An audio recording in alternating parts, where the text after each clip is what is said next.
Yeah, so I think one of the things to point out is that people heard pops. That's, we were saying. I heard, Maggie, how many pops did you hear? I heard 4 pops. But it sounded like, The first, after the first pop is when he grabbed his head, and then the second pop.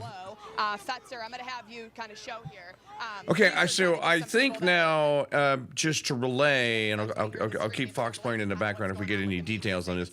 I think now just to relay. But going back to exactly what we heard, so it was like that series of pops, and then something also important to point out was that smoke.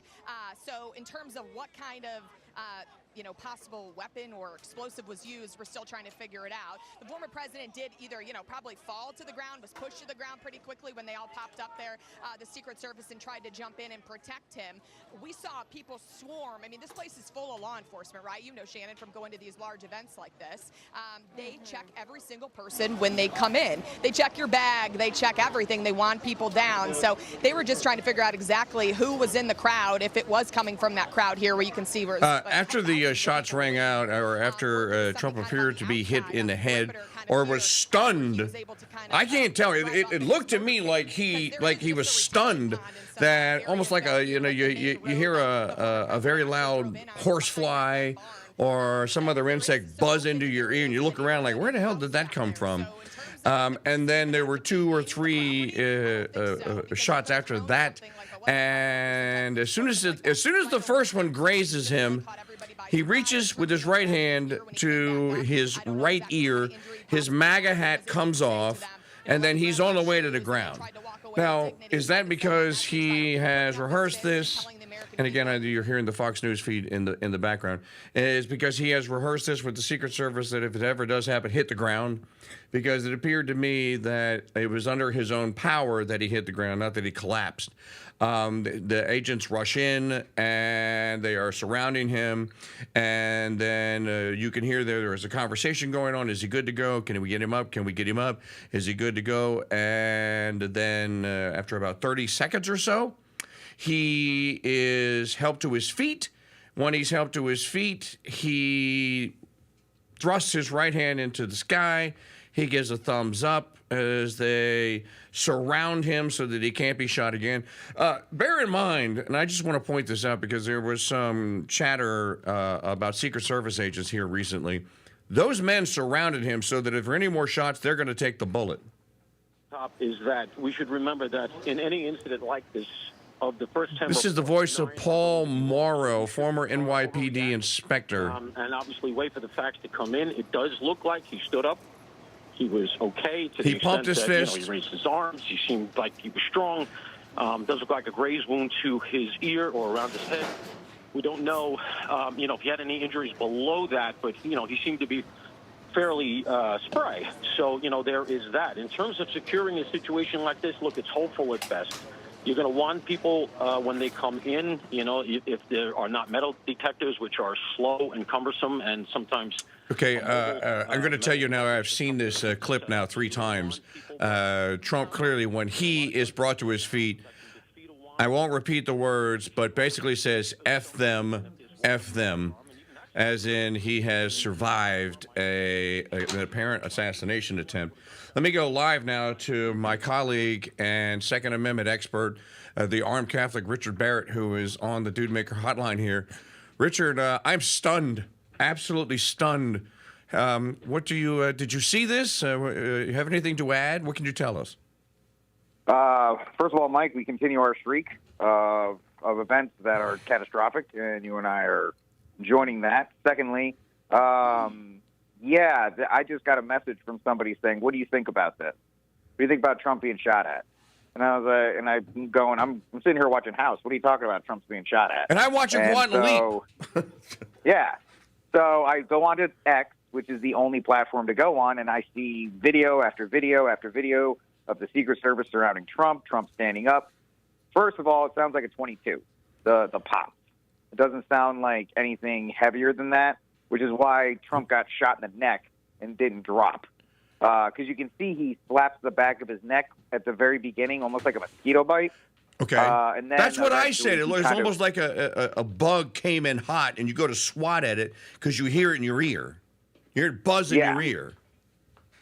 So Secondly, you called this a while back. I know you said at some point this is some kind of assassination attempt will happen at Trump because of the constant vitriol that is being spit his way and the constant fear-mongering. You can only call Trump a dictator so long, and you can only say that his return will end democracy and everybody will be in camps and all this other stuff until something happens. Looks like he was shot in the cheek. They're slowing video. Oh no, he was. There's blood. I'm watching the replay now on Fox, Richard. There's blood coming from his right ear. There's blood in his right ear. And as the Secret Service agents are helping him off the stage, he does pump his fist and go, F them, F them. You can clearly, if you're a lip reader, you can clearly see that. I'll tell you something else that I gleaned from this, and I just wanted to point this out again. Those men that work for the Secret Service, they are draped over him. If any bullets come flying in, and they're like trying to push his head down, like, keep your head down, Mr. President. Head down, head down. But, of course, he's Trump, and he's like, no, I got it. But they are all over him, heroically ready to receive bullets on behalf of the president. Yep. And I don't know how desperate they are to get Trump back into office, because stuff like this only adds 10 points to his lead. It doesn't matter who they could swap in Big Mike at this point. But when you have a presidential candidate being shot at, it doesn't matter who you run against him. That literally shows that somebody is afraid, that the deep states, or whatever the case may be. You just had a Teddy Roosevelt moment where, Roosevelt gets shot and continues his speech. They literally had to drag Trump off of the stage, as you just said. And the legend of Teflon Don, legitimately in this case, continues to grow. And Richard, if you go to Twitter, just one of the people that has a video up quickly, I want to thank Nick Sortor. Nick Sortor has that video up really quick from Right Side Broadcasting or from End Wokeness, and you can see blood from the right ear. You can see Trump pump his fist and go, F them, or F it. And you can see the Secret Service agents, I'm counting 1, 2, 3, 4, 5, and they're like making Richard, you're an old rugby player, they're making a scrum around him. They're getting the ball right now. Yeah, they're trying to get the ball. He's the ball. He's inside the scrum, and they're trying to get him off the stage. Again, Richard Barrett, host of the Barrett Brief here, weekend edition here on the Crusade Radio Network, which just aired 6 hours ago. You've just wrapped up 5.5 hours ago. And here Richard and I are on another unplanned late afternoon. This is the third time now covering a live event that we don't want to be covering, and I don't want to have to be talking about. But I can tell you this, he does exit the stage. It's the female Secret Service agent. He must have told her, get my MAGA hat. She has the MAGA hat in the hand. She's like, I have the hat, and they are on him. Just watching the replay now again, and they get him into. It's interesting that they get him into I guess one of the versions of the Beast. And before they get him into behind that stage. Yeah, and before they get him into the Beast, he puts his foot on the entry floorboard, pushes himself up under his own power to get in. His head is exposed again, and he pumps the fist in the air again. And drops the F word, and then they push him, they grab him, and they push him into the into the vehicle here.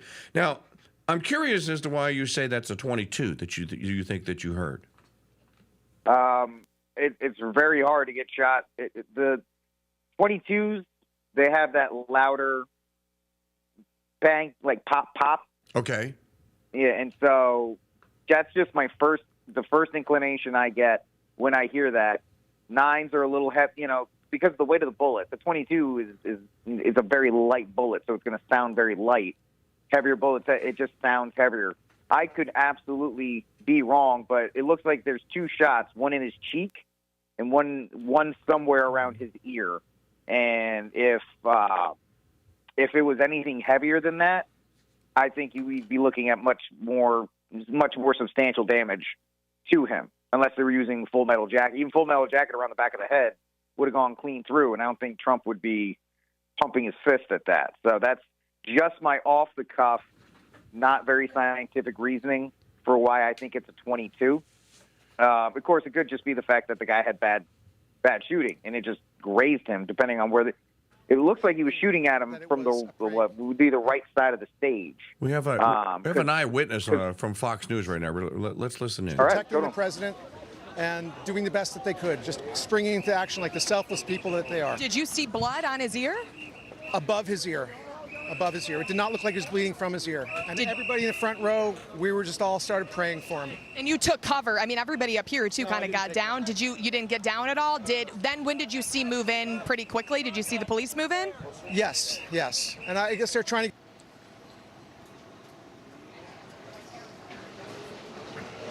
Okay. It looks like we have lost Alexis there. So, Britt, I want to bring you back, and then we're going to check in with Lucas as well, who's traveling. And they probably cut the feed there. So he concurs with you, Richard, that the blood was coming from above his ear. Yeah. So I'm trying because I'm literally trying to scroll over right now, and the first shot, or the first time he does it, like you said, he's smacking the back of his neck around his ear, which has got to be the result of something hitting, and then he dropped. Just out of instinct. So if it was any kind of a heavier bullet, he wouldn't have been able to smack it away, at least in my opinion. So that's why I would think it's probably a 22, something light of that nature. So this is third world country This stuff. is Banana Republic stuff here, though. But look, as you said, Teflon Don, President Donald John Trump. Again, folks, reiterating here, it's Mike Church here with Richard Barrett. We are live here on the Crusade Radio Network. Something I did not want to do today. I was watching Quantum Leap, reruns of Quantum Leap. Richard was watching. What were you watching? I was on House. I was watching House. He was watching House. And my dear friend Julie Kopker called me and said, Mike, we were watching the Trump rally. He's been shot.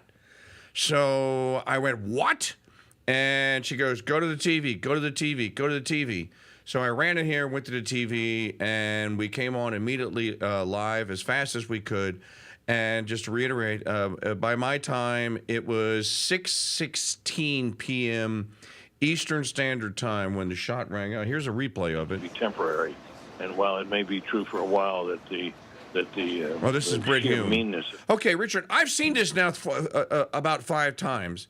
He is facing to his right. Okay, so he has his usual podium, both hands on the podium. He's propping himself up on the podium like he usually does. He's facing. If you're looking at him, he is to your left. He's looking to your left, but to his right, and he in the middle of the sentence, something hits him. He reaches up above his ear as in like, what the hell was that? And then there must have been a second one that hit him somewhere, because it's then that he drops. And to me, this is so eerily similar to what happened to President Kennedy. Because President Kennedy, the first bullet, which came from below the coach of the Lincoln, from the tunnel below, hit him in the throat, right? Went all the way through, and he reaches, and President Kennedy goes to grab his throat, thinking like some giant bee has stung him in his throat, like what the heck? And when he puts his head down, that's when the second bullet enters into his. He is shot again from below, and the exit wound is from the back. It was just too eerily similar for me. I don't know about you folks. Just to repeat. President Trump has apparently been shot at a rally in Butler, Pennsylvania at 6:16 p.m. Eastern Standard Time. The Secret Service was all over this. I can't say enough again about the heroism of the Secret Service. Those guys get a bad rap. They were all over him, and they were trying to push his head down. You know, if you watch the replay video, they're telling him, like, dude, get your head down, stop. One of them, a pair of them, even have their hands up like in his face area, like, so if there is another shot coming, it's going to hit them in the hands. And Trump obviously pumps his fist into the air a couple of times, says F them, F them. The crowd erupts in cheers that he has apparently has not been killed. Here are some still footage, if you're watching this on YouTube, that you can see These are some still shots now coming in just moments ago now, taken from the crowd. Now, Maggie, look at that one. He has blood strewn across his face. It's across his mouth. It's across his face. So the bullet or the projectile, whatever it was, obviously hit him above the right ear. I can't tell if that is a wound on the cheek or not. President immediately. And we'll check back in with the Fox News feed. I'm just eavesdropping to see if they have anything new In their care. Lucas, please let us know. We will circle back to you if we get any further reaction there from Delaware or from within the Biden White House or campaign, as they are learning probably more than we know at this moment, but certainly in real time. I think former D.C. homicide detective Ted Williams is with us. Ted, are you there? I'm here. Ted, I want to get your reaction as a man who has worked in law enforcement. You know what it is like. You have a better sense than we do, probably, of everything that goes into covering protective people who are in the care of law enforcement at every level, primarily federal, when they go out and do this as a former president. Your thoughts on what we've seen this afternoon? Well, you know, Shannon, this is one of the worst nightmares of law enforcement, specifically the Secret Service, who are charged with protecting the presidents and the former presidents of the United States. When you got a large crowd like you have here, that former President Trump was speaking before, you have all kinds of law enforcement, Shannon, around. You have state, local, and you have federal, and you have specifically the Secret Service. Now, if you see the various pictures of President Trump here on the stage and how the Secret Service moved in right away to get him off the stage, you can see about his face that there appear to be some blood. So there may very well be some injury, and we're just going to have to wait to learn more. But this is something that law enforcement plan for, but no matter how much you plan for something like this, you never can get it 100% right if there's someone hell-bent on injury. Okay, live here on the Crusade Radio Network again with my colleague Richard Barrett. Now that you and I have seen this replay, I know you're watching it on Twitter again. You could, I think, Richard, safely say that whoever shot at him, it was waiting for him to turn to that angle. Because it looks to me, but you're the ballistics guy, it looks to me like the bullet was intended for the skull and either hit him right above his right eye, above his ear, and grazed off, and would create what we would say as a flesh wound, or it just grazed the top of his right ear. But in any event, that wasn't the only shot. So you being the marksman out there, is it in your review of what you've seen? Is it the first bullet that got him, or is it the second one that got him? I would have to say I'd have to listen to it again because the first shot's going to be the shot. Some people call it a cold shot. Some people will say it's probably going to be the shot that you're going to have the most time to. Another reason why I think it's a 22. 22s are relatively small, easy to conceal compared to 9s and 380s and things of that nature. But if this person is standing in the crowd and, you know, they can take the time, bring their trigger finger on the trigger, bring it to the wall, take a deep breath, and take the shot. And then after that first one goes, then their adrenaline probably starts kicking in. And that's when you just hear the pop, pop, pop, pop, pop in rapid succession, because that wall is broken, that seal is broken, so those shots are just coming out. So I think the first shot's probably the cleanest shot they were going to have, right? And then the rest of them, it also this is an obvious caveat, folks. I'm not trying to wipe this off, but this is also going to depend on how much experience, training, and ability this person has to shoot. But the first, my opinion, the first shot's probably going to be the best shot because that's the one they're going to take their time, take the breath, pull that trigger to the wall, which is where you would stop on a trigger if you ever fired one, and then just pull that through. And then after that, just pop, pop, pop, pop, pop, pop. Now, so I think it was the first shot that got him. Let me just add to this, and our colleague Mike Parrott is on our other Dude Maker hotline. We're going to bring Mike in just a second. Mike, here, hang on just a second. I just want to just throw this out there. The Secret Service did not go to the crowd and tackle anyone. Not that I saw or not that I've heard. So it seems to me then that whoever the shooter was, or where he was, it doesn't seem to me as though he was in the crowd. There were two witnesses that we've already heard on Fox News. You know, Richard, the guy that wears the suit, the brick suit around, the guy that looks like the suit's made out of bricks. He was in the front row. The brick wall man. Brick wall man was in the front row. He said he heard 4 shots. And he said that he didn't see anyone that was nearby that was taken to the ground or anything of the sort. Let me bring Mike Parrott in here. So while you're doing that, Mike, I don't mean to interrupt, but just take this with a grain of salt. News is coming fast and furiously, folks. Multiple people are injured in the crowd right now, possibly one fatally. We don't have that confirmed yet, but multiple people have been reported as injured in the crowd. A tragedy unfolding. Y'all say Hail Mary prayers right now and pray to the Blessed Virgin Mary for her intercession for all of these people. Mike Parrott, are you there, sir?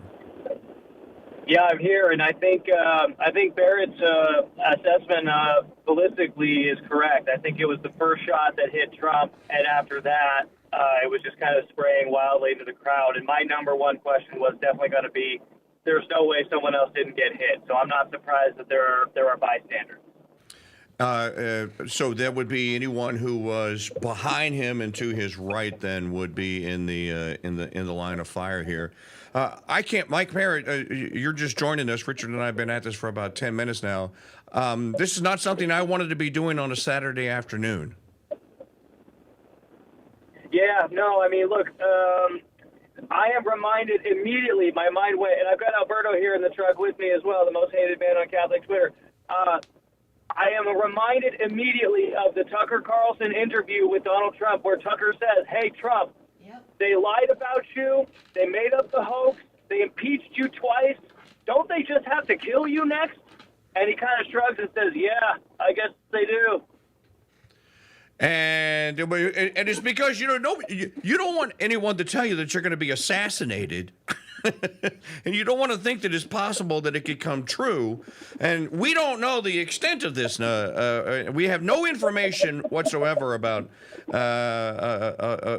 who, why, what. No information whatsoever. It does seem to me, however, though, if you are familiar with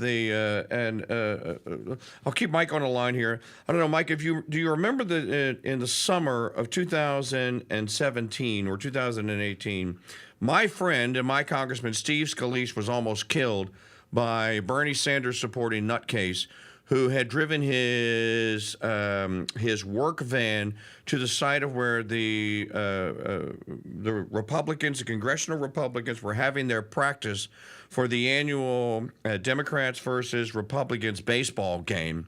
And that guy was not a very good marksman, thank the Lord. Sprayed the field. Maybe Richard can shed some light on what ballistics were used. Shot and injured. He hit, I want to say, 3 members of Congress. But the most seriously injured was Representative Scalise, my friend, who I was a young Republican back with in the 1990s, and who's my current member of Congress. And a bullet went into his right side, his right abdomen, exited the left side, tore his spleen open, ripped through a part of his intestines. He almost died of sepsis a couple of times. It's a miracle that he survived. But that was that guy sprayed those bullets, Richard, if I remember, from quite a distance here. Mike, do you remember that attempt on the congressional Republicans? Yeah, I mean, and then Scalise made a remarkable recovery, and that he made himself into congressional leadership. I mean, he's a warrior, just like Donald Trump is a warrior. You heard Trump say, "Stop, stop" to the Secret Service. He had to get his moment. You know, he knew he wasn't going to die. like a man and show the world that he's not scared. There's of the fascist people or dictators, supposed dictators of the 20th century, Garcia Moreno, for example, that were killed for their devotion to their people, and in Moreno's case, his devotion to the faith. You know, Moreno didn't have a chance to defend himself, basically. So we don't know what would happen to Moreno. This seems like this is something that happens in foreign countries. It happens in Ecuador. It happens in Spain. It happens in Portugal. It doesn't happen in the United States. It happens in Mexico, right? Does it?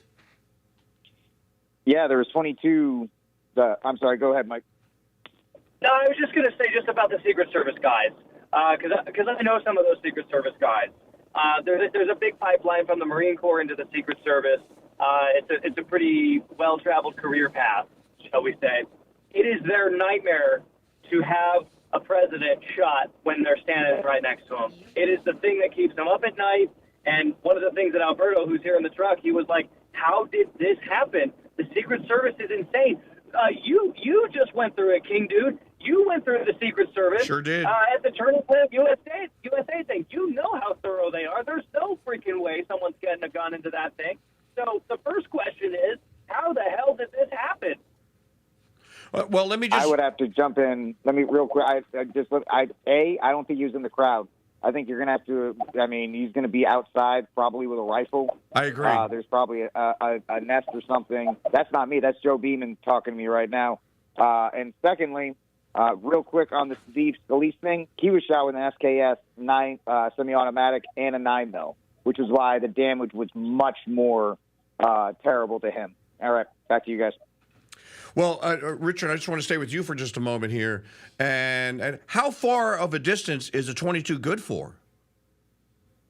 It depends on if you know what you're doing. You can adjust for windage, height, all these kinds of things. Any bullet's going to lose velocity the farther it goes. Now, a 22 is not going to be great for extremely long distances, but you don't have to be that far outside of the rally.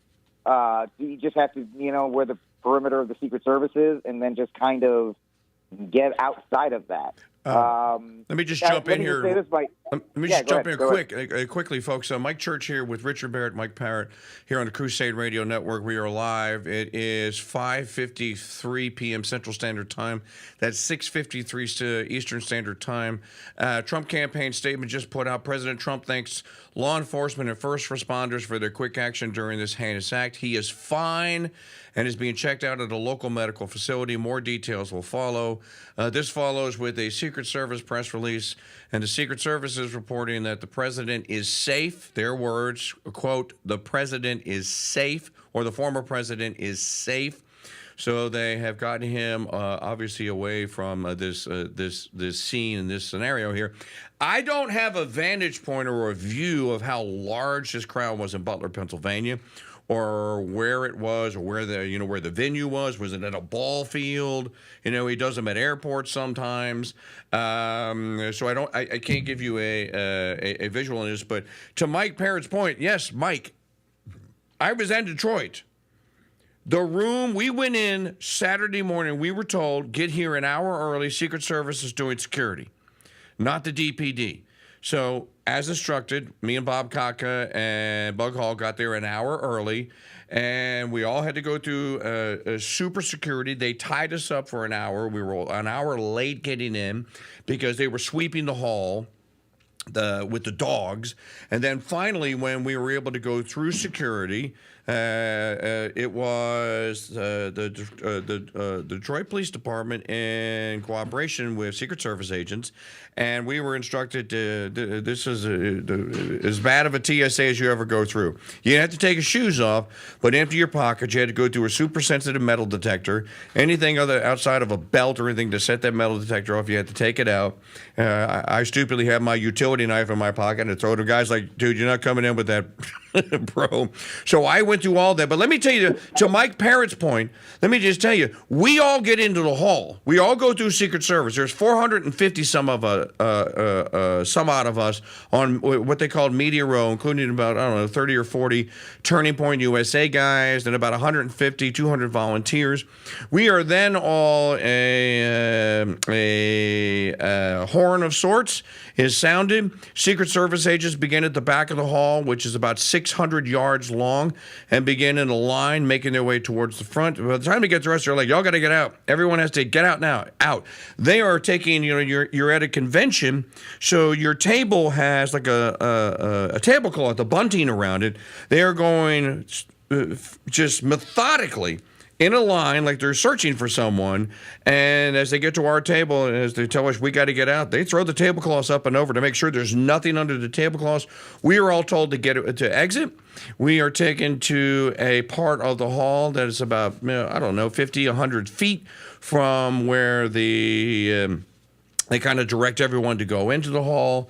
And we have to wait there for about an hour and a half while they sweep that hall again. That's how thorough, Mike Parrott, the Secret Service was. And then they let all of us back in. So Bug and I were in a line for about 2 hours.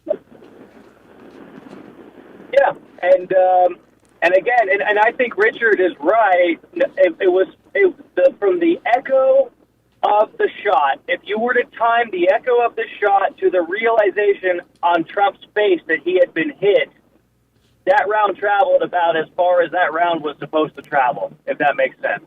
So I don't think it's someone who even got inside. This was a sharpshooter, a sniper of some kind, or an attempted sniper, and that makes the shot even more impressive, frankly, because if you're shooting from a quarter to a half mile away, and you miss the dead center of your target, which is his face, which is what they were trying to hit, right into his skull, the base of his skull. Only missed it by 2.5 inches. You could say this country was 2.5 inches from civil war, and still may be headed that way. Statement of the day there, brother. 2.5 inches from Civil War. Richard Barrett, you're our ballistics guy and our gun expert here. Is a 22 from that round, even if it makes a square on impact, capable of penetrating a human skull? It could. No. 22s are notorious for bouncing off. They're not really powerful, which is why I'm going back and forth with Joe Beeman right now, who's letting me know things about the 17 HMR round. It's a little bit of a different round. It's got better velocity. They can go about 2,600 feet per second. It's got a little bit better distance on that. And so we're looking at something in that. It's still a light round. We're still looking at a light round here, just a little bit stronger. 22s have been known to either penetrate and bounce around or bounce off completely because of the fact that there's not a lot of power. Because the power in your shot comes from the powder. There's not a lot of powder in the 22 or any of these small caliber weapons. So they're not, the best you're going to hope for is something like that. So no, I wouldn't count on a 22. 17 HMR would probably be a better choice. It makes that same lighter pop that a lot of us have agreed on. I don't have a lot of experience with the 17 HMR, which is why I'm kind of relying on Joe here to let me know that. But it's definitely a lighter round. And the lighter the round you go, Mike, I know this much. The lighter the round, the more likely it's not going to penetrate. It's going to lose steam. You're going to have a misfire. There's a lot more things that can go wrong with it. Well, let me ask then the question of, let me go back to Mike Parrott and Alberto here on the Crusade Radio Network. Well, then this suggests that this is an amateur, doesn't it? Because a professional would have used the proper caliber to take him out, wouldn't they? Let's talk reality here, right? If you're trying to kill him, you're not going to fire from 300 yards with what amounts to a pea shooter, are you? Well, let me throw another scenario at you, not to be like Mr. Conspiracy or anything like that, but if you know you're for sure not going to kill him, but maybe put him into the White House. I don't know. Just saying. Yeah, how long is it going to take for the other media to come up with this scenario? Because they're going to bring ballistic guys in too, Mike and Richard, and they're going to say what I just said, and they're going to bring them in and they're going to say what I just said. Yes, Maggie. Well, I was just going to say, though, how long has the mainstream media been calling him Hitler, Nazi, extremist? They've done this for years and years and years, ginning up the left for violence, for an act like happened today. Yeah, here, let me just read you some tweets here, Mike, Alberto, and Richard, as we are covering this all live in real time. Marjorie Taylor Greene, just moments ago, someone just tried to assassinate President Trump. I should say Congressman Marjorie Taylor Greene. The Democrats and the media are to blame for every drop of blood spilled today. For years and years, Maggie, as you just said, they've demonized him and his supporters. Today, someone finally tried to take out the leader of our America First and the greatest president of all time. Watch the video. President Trump said, "Fight, so we will." I thought he was saying F words. Richard, I saw F-bombs. F them, F them, F them. Is that what you saw? That's the press cleaning that up, because there's no way anybody. There's no way. If I'm getting shot at, I'm not going to say "go fight, win." And you guys have been around me when I've stubbed my toe. I'm pretty much. If somebody hits me with a 22, I'm going to have to go to confession after I recover from the hospital, because everything's coming out of the mouth at that point. Every single thing is being unloaded, so to speak. So just to wrap up Elon Musk. 2.2 million people have already seen Elon Musk. Just posted a photograph on, this is real Elon Musk now, of Trump's fist pumped into the air, the American flag waving in the background. This may be the timeline photograph of the year here. Officially announced he's endorsing Trump. Musk has just come out. When was this? Just now. Minutes ago, Elon Musk has endorsed President Trump for president. Mike Parrott, this is going to be the Time Life photograph of the year. I know you and Alberto are driving and you can't see it, or maybe Alberto has pulled it up because he is the most hated man on Twitter. And if he goes to his home feed, just go to Musk's feed and you'll see the photograph. As a matter of fact, Maggie, if you click on my screen, if you can show the people on YouTube my screen. This is, I will full screen this so you can see it. This is the photograph that I am referring to here. This is a female Secret Service agent who has President Trump. She's trying to get him off the stage. His right hand is pumped in the air. He has two streaks of blood, Mike Parrott, Richard Barrett, and Alberto, across one just below his nose, across the top of the bridge of his upper lip. The second streak of blood goes just below the mouth. As a matter of fact, Richard, if you can see this, that suggests to me, I'm not Dexter from the TV show, and I'm not a blood splatter analyst, but that suggests to me two shots. When he was down. Or was it when he was down, it pressed against him? In any event, Musk has posted his photographs. This is probably the timeline photograph of the year here. To see this in go ahead. That first one looks too deep. That's a graze. I think both, because if you look at it, the first one coincides with the ear. So it looks like the ear and then downward, which would also go with the reports of people being injured in the front row. And then the second one looks like a graze as well. Those look deep enough not to be like blood trails. That actually looks like scraping across the skin. This is all obviously, off-the-cuff analysis on that. Marjorie Taylor Greene is reporting or repeating what we reported earlier, which people at the rally have been shot as well. So say your Hail Marys for the people at the rally, possibly one fatally. We don't have any details on that. Again, we are reporting on all these events in real time, live, as they are occurring here on the Crusade Radio Network.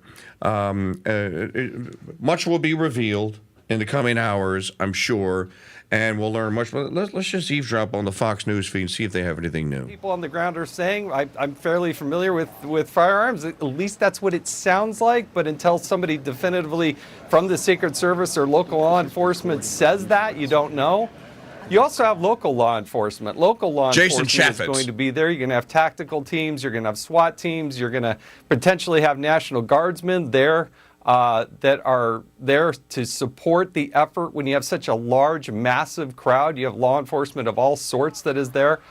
So, the initial reaction from the Secret Service looks to be pretty amazing, to jump in front and cover up the president, get him into that motorcade, and get him to there are going to be multiple different hospitals or extraction points for the president. The Secret Service, that's what they're doing. That's what they're paid to do. But it's more than that. They've got to have guts to get it done. And when the president stood up and pumped his hand, blood coming from his ear and his fist, the guy's a fighter. You could say a lot about Donald Trump, but he is a fighter. And just jumping in on this, Jason Chapin. Elon Musk saying last time, just echoing you, Richard, last time America had a candidate this tough was Theodore Roosevelt. So, Yeah. What do you know what Roosevelt was shot at with? I don't know the history of that one. that's a good question, but I don't know exactly what he was shot with, but no. Good question. I'd have to look into that. I am scrolling through Twitter, as I'm sure everyone else is, and of course we are praying for the people in the crowd now. Just to reiterate here on the Crusade Radio Network, when news breaks out, we break in as always. And again, Richard Barrett and I together on another afternoon. We didn't want to be together, not to cover this event. At 5:50. What was the time again? 5:56. No, 5:16. I think, or 5:36 p.m. Central Standard Time. There were at least 3, maybe 4 shots that rang out at a Trump rally in Butler, Pennsylvania. President Trump was struck at least once, just above or at the top of his right ear. He fell to the stage. The Secret Service descended on the stage, well, they're already there, and surrounded him so that he couldn't be shot at again. He was taken off and put into the Secret Service Mobile, or the Beast, or the former president version of a Secret Service Mobile.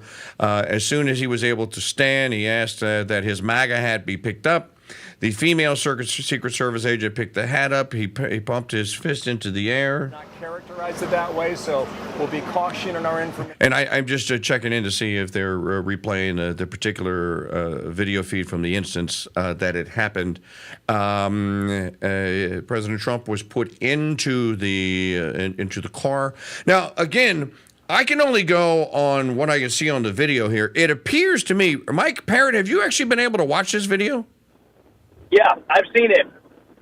So, and this is just coming in now. Audio reveals the Secret Service saying shooters down before they got Trump off the stage. So that seems to me to indicate that they got the shooter already. Oh, shooter is down. The Spectator Index is also reporting that the person who shot Trump is dead. So the shooter. So they now are they reporting that he was in the crowd? We haven't gotten that far yet, because right now everybody's being told to leave. Secret Service is core of the crime scene, so they're getting everybody out. Secret Service is moving tourists away from the White House. That's not us. But yeah, it's just they're saying he's dead. We don't know where in the crowd it was, if it was even in the crowd. Okay, so we don't have any information on that. There is a guy, Saruba Sharma, who is reporting that a body was just carried out. And I can see Pennsylvania, Mike and Richard, I can see Pennsylvania state troopers carrying what looks to be a body out. This looks to me that body is, it looks like they're on the stage. He was behind Trump. So, looks like they're behind him.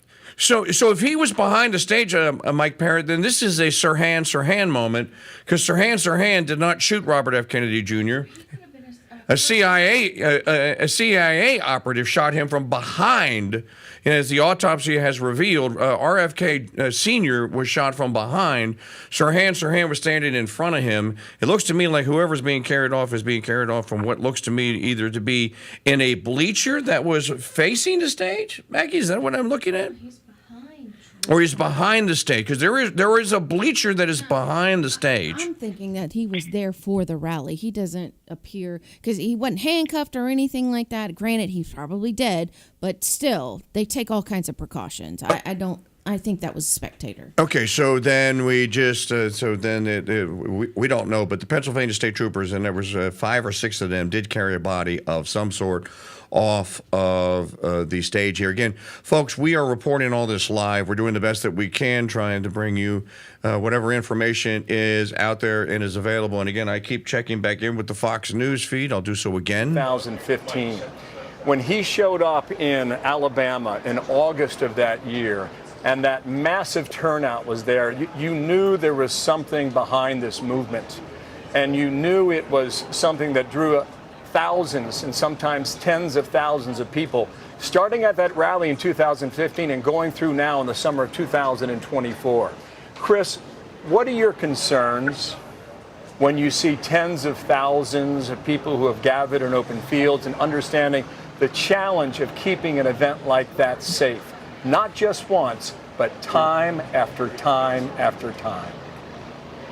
Yeah, Bill, as good as the Secret Service are at what they do, and they are all about planning, reacting, they're good at reacting, but they don't want to be in a situation where someone has close enough access to do harm to our president. So, that's their primary job. And they will tell you they've never fired their gun in Mike Parrott, you're the only one that's on this phone call right now that's ever been actually in the line of fire and has actually had other men trying to kill you, shooting at you. Tell us what's going on in the minds of these Secret Service agent guys. Yeah, I mean, just what they were about to say on Fox News is absolutely right. You consider it a good day if you do not have to discharge your firearm. Period. End of story. There is no glory in having to pull your weapon. One thing we know about Secret Service, too, as well, and this distinguishes them from other law enforcement, they do not keep their weapons on safe. Because if they have to draw their weapon, they are firing their weapon, period. There is, other law enforcement, like, typical police departments, even FBI, they keep their weapons on safe. There's an extra precaution before they actually can discharge a round. Secret Service is not like that. The weapons are ready, are condition 1 at all times, ready to go. This is their number one fear. And look, Secret Service gets assigned to all kinds of people. It's the president, his family, his children, his cousins, sometimes the siblings, the brothers, all kinds of things. Right. The best of the best are We have been covering the assassination attempt of President Trump since the day of. We were the shots rang out at 5:11 Central Time.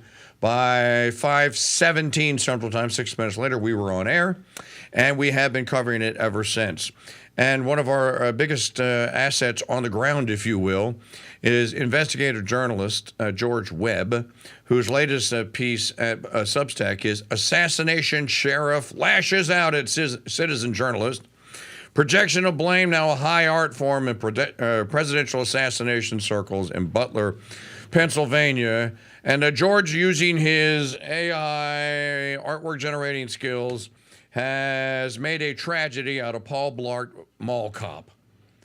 George Webb, leave Paul Blart the lovable Paul Blart Mall Cop out of this. He did nothing. It's not his fault. But you had to throw Mall Cop into all this. How are you, brother? I'm great. I'm great. I just said you could stop the whole assassination with one Mall Cop and a lawn chair on the roof. I also gave credit to the Walmart cop. You saw the Walmart cop. You saw the kid with the drone that could stop it. You saw the various other people, grandmother with caution tape could stop it. You saw the various people who could stop this. And I just thought I'd take a little fun with the AI art. Yeah, I love the grandma with the caution tape. The only problem with the grandma with the caution tape is if she's a Trump fan, she's probably in jail for being in there on January the 6th. Well, you mentioned Kamala Harris and you mentioned Macbeth, and I think this story has now taken a crazy turn toward. You remember when Lady Macbeth trying to get the blood off her hands after they kill the king, and outspot out, she's scrambling to try to get the blood off her hands. We have that bloody scene within the bloody sink right out of Macbeth in this story now, in the command post. We have this guy who's making the Dave Stewart guy who's making the video out there by the American Glass Research Building 6, and he gets over near a police car. As they're moving him around, and he can get the chatter and back talk off the police. It's on his video, and it says, first shooter dead, chasing second shooter. We breached the building, and we're going in. There's blood in the sink. So they're chasing a second shooter, and Dave Stewart's saying, hey, how could there be, if the first guy's dead on the roof, how could there be a second guy bleeding in the sink? There has to be a second guy. Right. So that's today's news.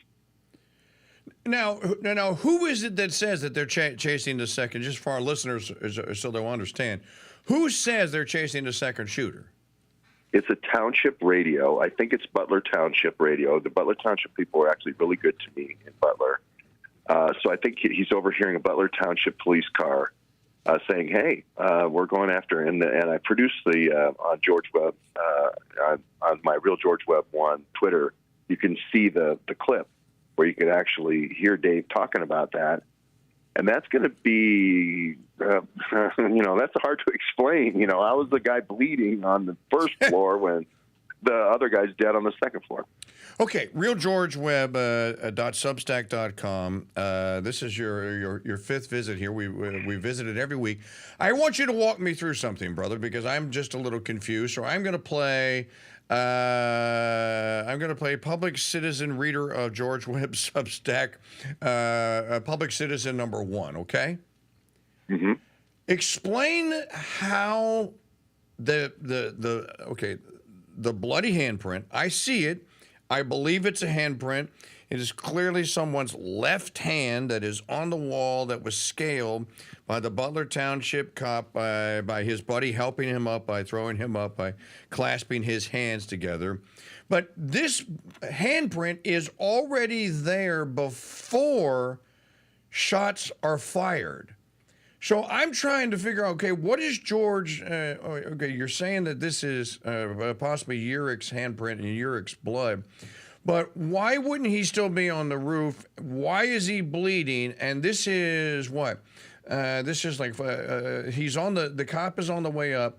He is 39 seconds, according to my timeline, from the time he falls backwards after not showing crooks on his body cam. There were 39 seconds till the shot rings out. So in your theory, whose blood is that on the wall? Why is it there before the shots? And where is the person whose blood that you think, or where do you think this person whose handprint is on that wall? Where are they? They're in the command center. Now, they practice this on the 8th, and part of any preparation for a big event like this is you practice, right? You practice how you're going to go from an incognito position to a ready position to a fire and aim position, right? Okay. And they went to the Walmart, so I have evidence on this. They went to the Walmart on the 8th. Urich and Crooks, I believe, go there. We don't have the film from them buying those 5-foot ladder, but you have to scale the building in order to get to the shooter position, right? Yes. And you have one shooter. My theory is one shooter, which is Urich. You have one spotter, which is Crooks. So Crooks is being the patsy as a spotter. The Urich fires the 3 shots, okay, and then says, "Cover me," and then takes his exit, right? Because he's going to go do something. He's outlined. There's some threat in the audience that he's going to go neutralize, and Crooks fires 5 covering shots. That puts everybody's head down, and that covers Urich's escape. Urick goes into the command center.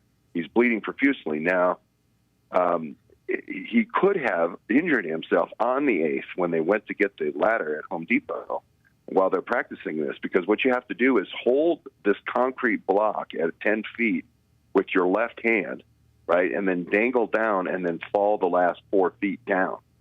And if you, in that motion, if you cut your hand doing that, and then you put your hand against the wall, you leave a bloody handprint. It would be dried. It would be 5 days later on the 13th. Okay, I got it. Yeah. It. So this was a practice run. Yeah, practice run. Okay. But my point is that on the day of the shooting, he re-injures the hand, right? The hand is bleeding again. And you can hear Dave Stewart's video saying, first guy dead on the roof.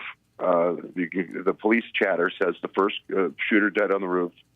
We're pursuing the second shooter, going in, breaching the second building, breaching the building.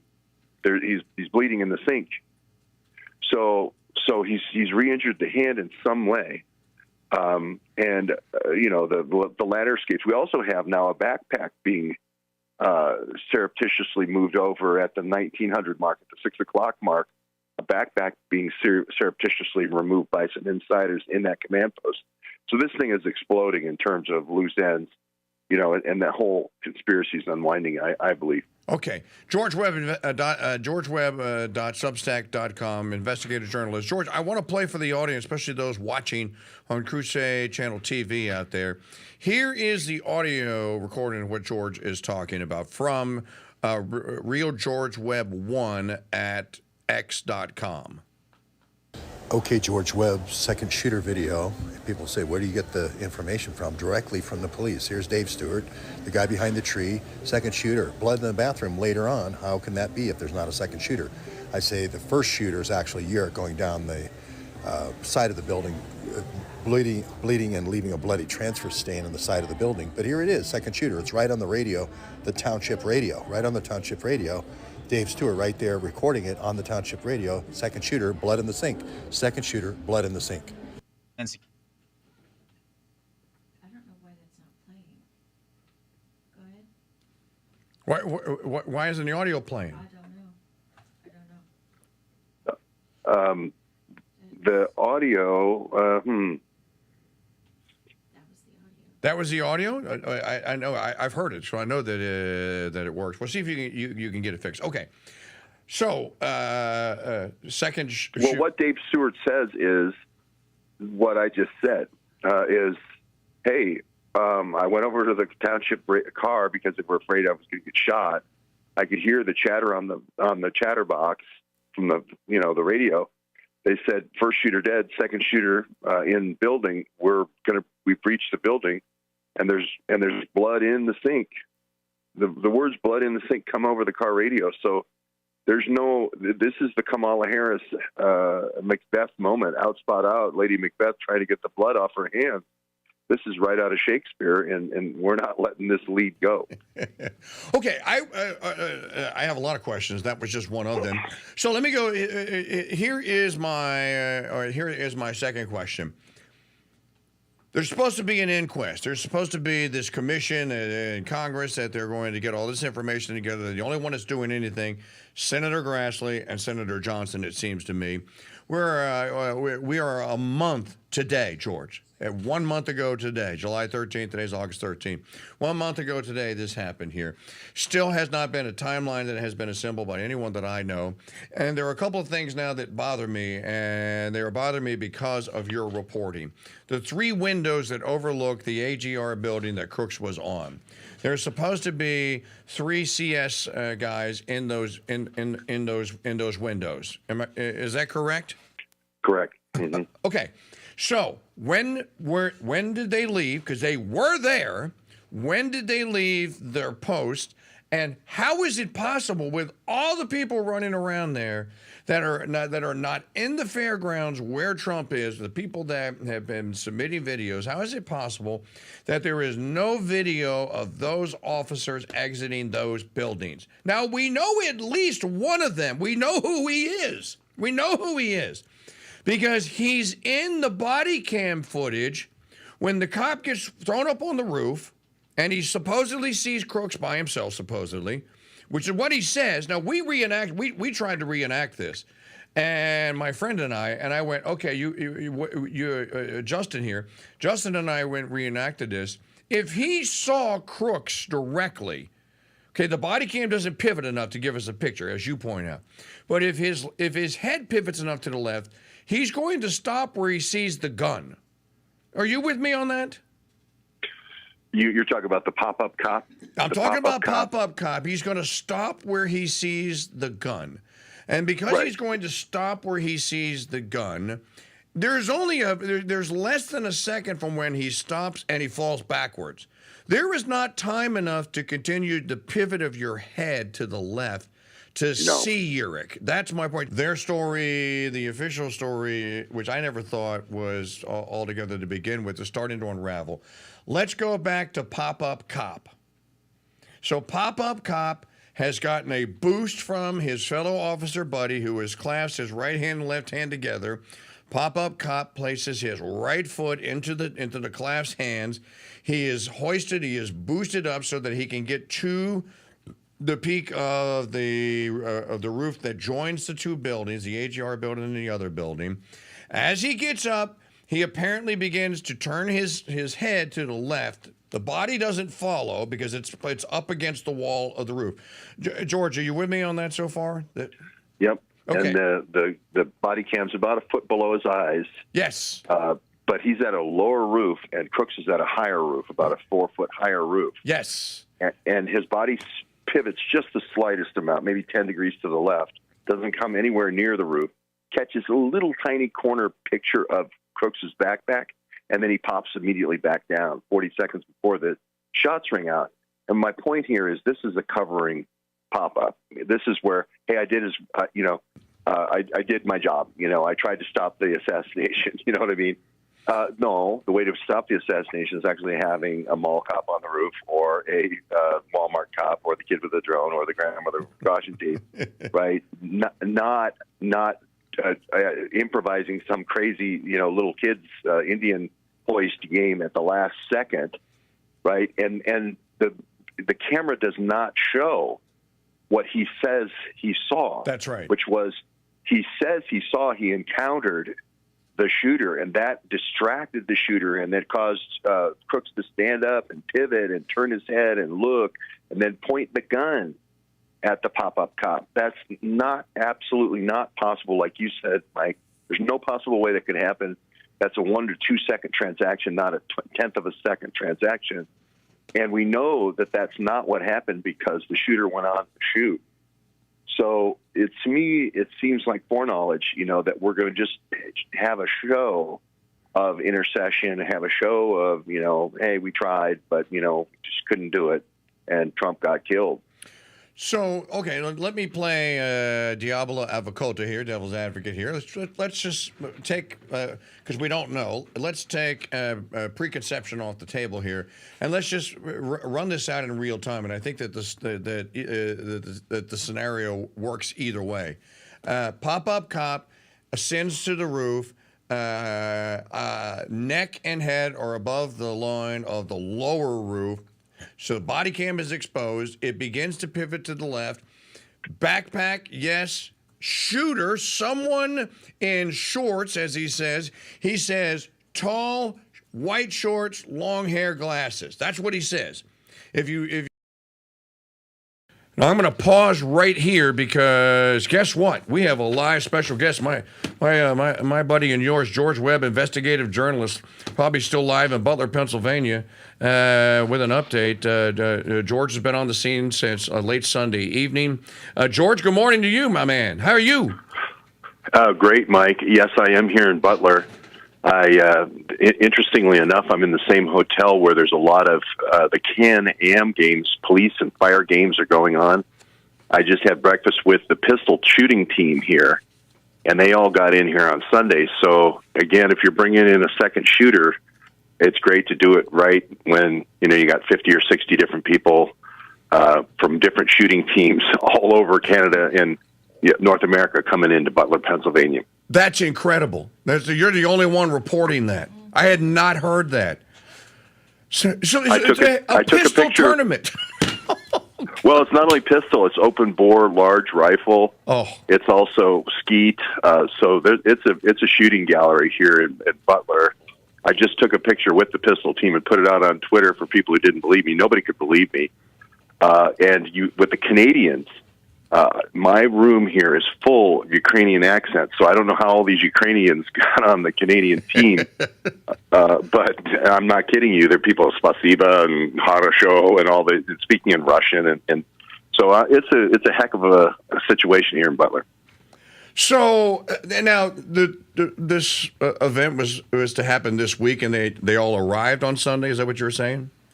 Yeah, they all came in on Sunday. Some came in early.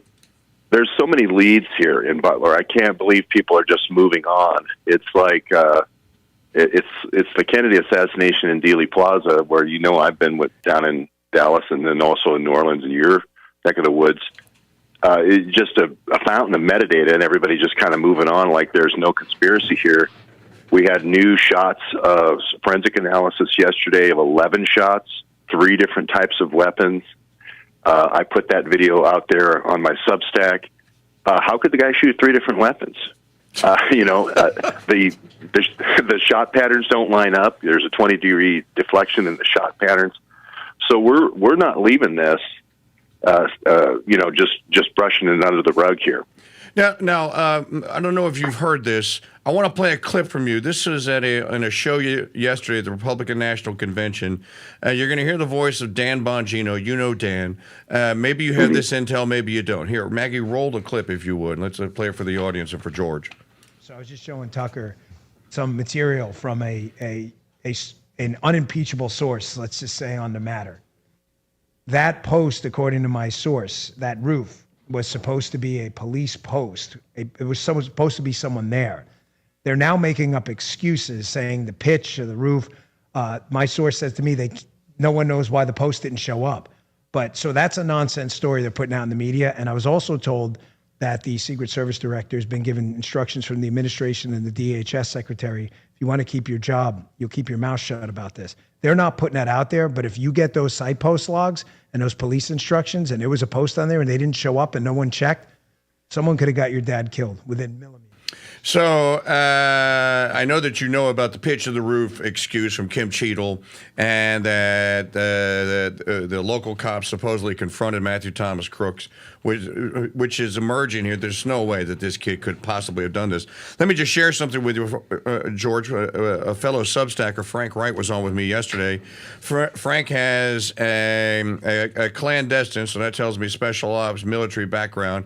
He told me that he walked off the distance that would have taken for Crooks to have bear crawled on that roof, and then the timestamp of when he went up there from the far corner to where he reached the peak where he shot from. This is a special ops guy, and he told me, he goes like, I couldn't do it. I couldn't do it in the 142 seconds allotted. I couldn't do it, and there's no way I could have crawled with a weapon and got it in proper position and made the shot. Well, that's aligning with the evidence we're seeing. There's 3 encounters with police, with Crooks. There's 30 minutes, up to potentially 30 minutes, being on a short roof and then going into the final position. But you're right. Again, having been to the site several times, there's a hovering shot, if you will, that, like, the old police warden in a prison where you put somebody on the guard tower. I mean, this isn't a new concept. There's a water tower right there that has total enfilade fire over anything, looking directly down on the American Glass Research building. So you would have certainly put somebody there. We're following up on a story of 2, potentially 4 people that were supposed to be in the Jill Biden motorcade when she came to Pittsburgh the same day. Those 4 officers decided to go and be a part of the Trump motorcade, and they slipped into the Trump motorcade.